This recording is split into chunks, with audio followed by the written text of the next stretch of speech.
In this week's episode, our travel day gets long. What started out as a 2-hour day turned into a 6-hour, 7-hour Might even be in a 7-hour day. We visit a museum all about nuclear science and history, and we discovered that Albuquerque has one heck of an amazing breakfast burrito. Hi, can I get a number 2 breakfast burrito and a number 8 breakfast burrito, please? Let's go have some fun in the high deserts of New Mexico.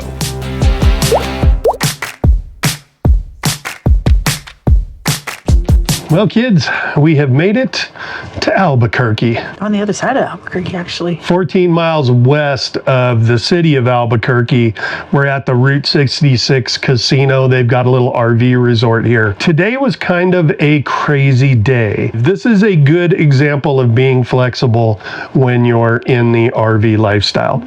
Today was supposed to be a 2-hour drive into Tucumcari, New Mexico. We were supposed to be in a state park, La Concha. Concha Lake State Park. We had to get propane. We had to fill with water because it's almost a 40-mile drive from Tucumcari out to the state park. Yeah. Luckily, we got our propane filled. And then we're back on the road heading out to Concha Lake State Park. We get about, 3-4 miles out there on the road. All of a sudden, a big sign that says... Big flashing sign that says, caution. Nothing over 10 tons. Yeah, caution. And I say to Mike, how heavy are we? To which I say, we're 12 tons. 12 tons. We realize now we can't get The maths be mathin'. we can't get to Concha Lake Concha State Park. And I think Tony Tao was just done with all of this cold weather camping, cold weather boondocking. And what did you say? I said, Albuquerque is 2.5 hours away. Let's just go to Albuquerque. It's a big town. We had reservations at this RV resort. And it's a true resort. It's got everything, full hookups, big site, everything. It's lovely. And then in the end, it wound up being cheaper anyways, right? We'll get to that. What started out as a 2-hour day turned into a 6-hour, 7-hour Might day. even be in a 7-hour day. Because we blew 2 hours in searching for propane in Tucumcari. Then we had to stop and get fuel too. Because I didn't fuel up coming out of Albuquerque because we only had a 2-hour drive. What did we get here, Tony Tao? Carl's Jr. A little Carl's Jr. for lunch Since we're extending our drive today. Since we're waiting on fuel and extending our drive to Albuquerque. Here, munch on some French fries while we're waiting. They're hot. Yay, fries. So I was able to cancel my reservation. I lost one night, but I got the rest of my money back. But because we're here longer than a week now, they gave me the weekly discount for every night, which makes up for what I lost on the other campground. And it brought this down to, I'm actually paying less than I was. Oh, less than we were originally going to pay for the nights we were going to be here. Nice. And the weekly rate here is really good. So if you're coming through, stay for a week. Yeah. Well, the weekly rate's really good until you walk into the casino. Then the weekly rate goes up. But the thing is, also, I noticed I was out there and it was cold, but it's a dry cold. Here, when we got out of the rig, it was a balmy 49 degrees, which is a lot warmer than the 18 degrees this morning. All right, so one thing that we do have to do, because this has been a good adventure for us to do some of this cold weather boondocking, to manage our heat, to make sure that pipes don't burst, to make sure the tanks don't freeze up. See if we even like it. So it's been a good experience for us, a good learning experience for us. So we have, since we were in Texas, we have Shiner Box, of course. It was either Shiner Box or Lone Star, but we got the Shiner Box. So we need to toast to, I'm gonna call her Snovea, the goddess of cold weather camping, who is obviously a Nordic goddess, a shield maiden even. So to Snovea, the goddess of cold weather camping, here's a Shiner Bock to you, dear. The jury is still out on whether we like cold weather camping. I don't hate it. It wouldn't be my first choice. I would rather be somewhere warm, but now I know we can do it. Oh gosh, yeah. We survived. It got really cold last night, but we survived. We just threw all the blankets on the bed, cuddled underneath them, had the heater going. Gracie noped out fairly early and just dived up. Usually she starts in her little spot, but she noped out last night and dived under the blankets right away. Yeah, she was under the bed, which is actually a bonus for us she's warm. because she's very, very warm. So I kind of like it. Again, I don't like sweating, so I kind of like the cold air. But when you're setting up and tearing down, your hands hurt because it's cold. Yes.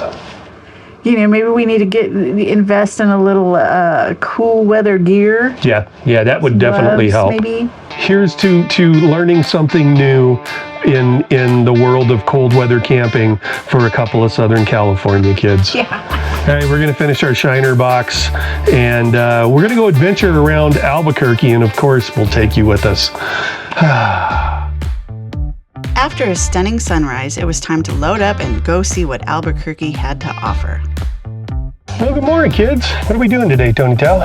We're going to a museum. It is the National Museum of Nuclear History and Science. Say that 5 times fast. It is the only museum in in Albuquerque that is associated with the Smithsonian. So that's kind of cool. They have a lot of history on the nuclear program, the Manhattan Project, the Trinity program that happened down in Alamogordo. They have an airplane collection there. They have exhibits on peaceful use of nuclear power, and the best part about it is Dog friendly. it's dog friendly, so Gracie can go on the adventure as well. So we're going to get this truck fired up, and we'll see you over at the, let me say it again, the National Museum of Nuclear Science and History. That's a mouthful. Practice that? Did you practice? I did practice it, but I'm going to goof it up at least once because it's a lot of words. We'll see you at the Nuclear Museum. We have arrived at the museum. Gracie girl is going to be, well, right now she's towing us in, but she's going to be in her stroller in the museum. Not that she has to be, but it's just easier sometimes. Come here, Grace. Come here. Come here. Come here.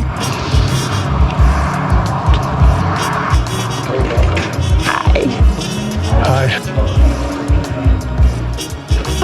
Do you want your cookie? Look at your cookie. Trust your mama. Here, we'll make it a little bit smaller for you. There you go. We'll put it down there for later. All right, so definitely super dog friendly.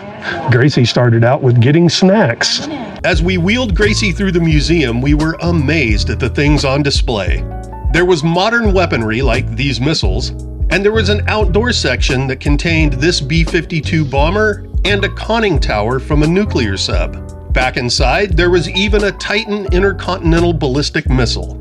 On the peaceful side of things, there was an exhibit on nuclear pop culture. It featured various bits of advertising, as well as atomic products, including the 1950 Gilbert U-238 Atomic Energy Lab. The kit shipped with 4 radioactive uranium ores, and one of the activities suggested was a game of hide and seek. One child would hide the radioactive ores, and the other would find them with the included Geiger counter. Needless to say, in a 2006 article in Radar magazine, the kit was called one of the 10 most dangerous toys of all time. More interesting, though, were the exhibits on the start of the atomic age.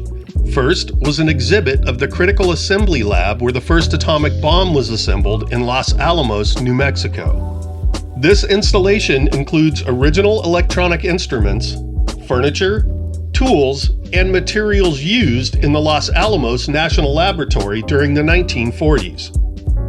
There was an exhibit dedicated to the pioneers of the atom, including Robert Oppenheimer.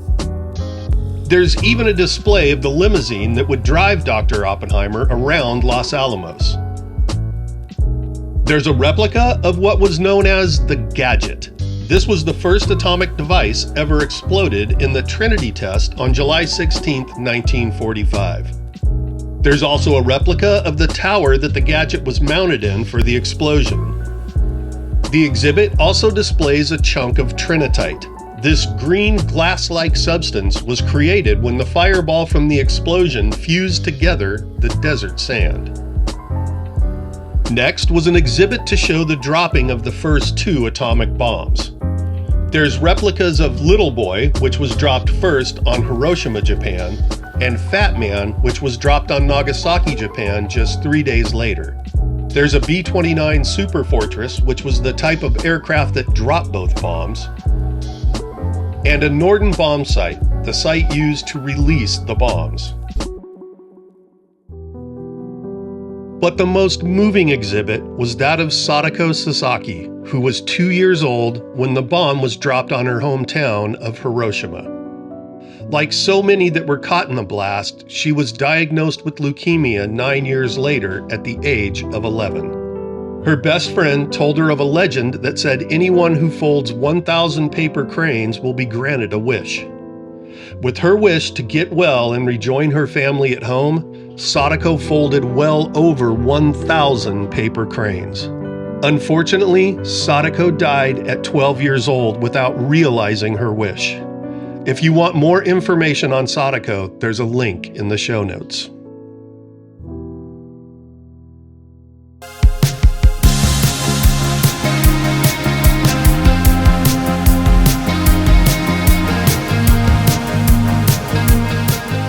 As always, we try to find some of the local flavors of the towns that we're in.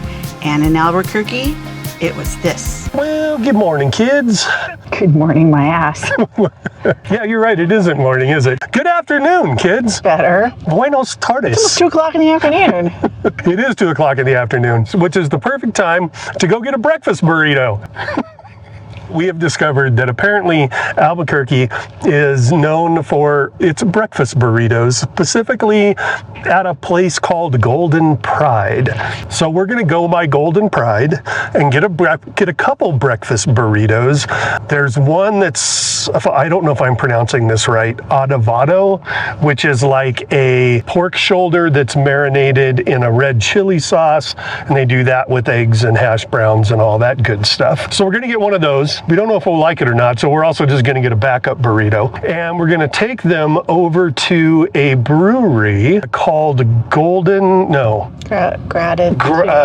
Bound. Gravity Bound is the name of the brewery because it's dog friendly outside and inside. And it's still cold. And it's still cold, although today's warmer than it has been. So that's the plan for today, kind of a food and beer day. We will see you at Golden Pride getting breakfast burritos. Are you excited about this, Tony? Woohoo!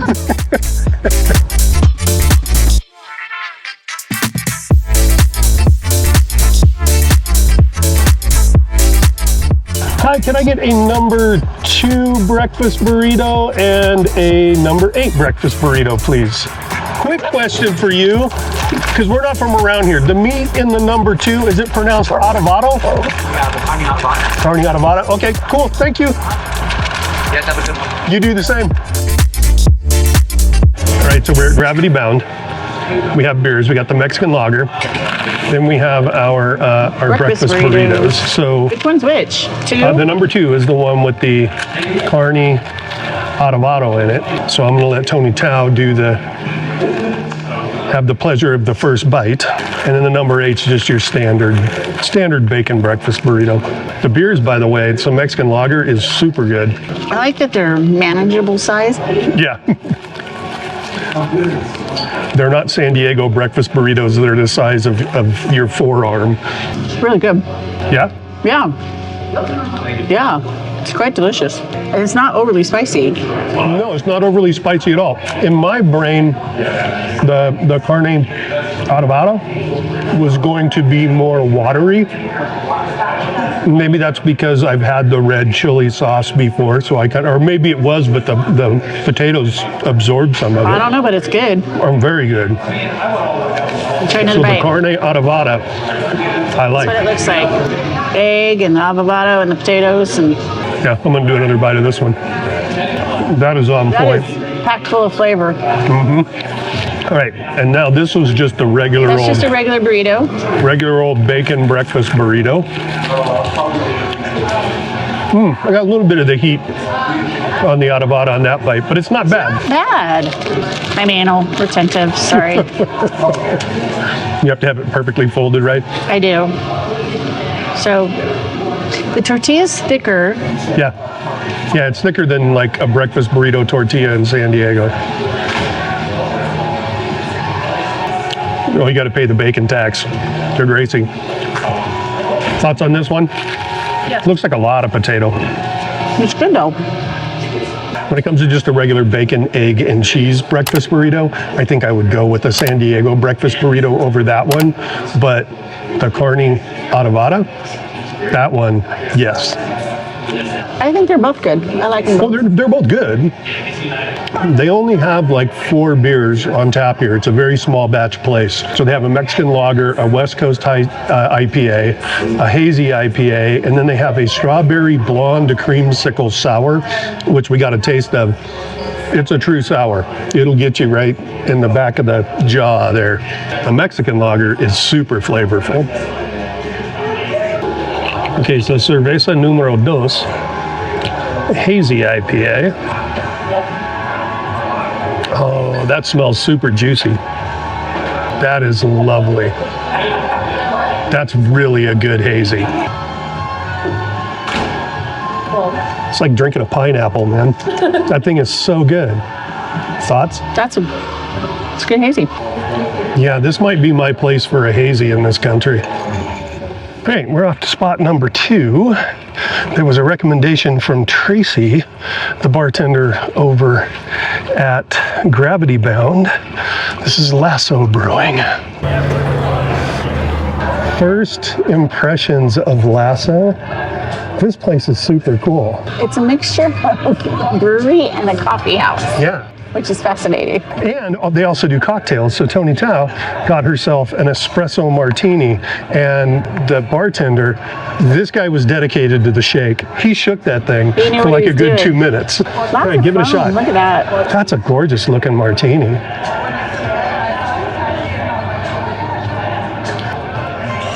Good. So I just wound up getting the Dunkel. It's got a really good aroma. It's an average Dunkel. It's not a great Dunkel, but it's definitely drinkable. It could be a little colder. It could be a little more carbonated too. This is a thing with me. I like carbonated beers. So a lot of times the kind of flat ones don't work. Lasso Brewing was a lovely stop with good beers and good cocktails. Definitely worth a visit if you're in Albuquerque. One of the days we were in Albuquerque, we were lucky enough to get some of the white stuff. And as much as we love the desert, it's even more beautiful in the snow. If you enjoyed this episode, why not click on another to keep watching? And please join us next Sunday for more Our RV Sunsets.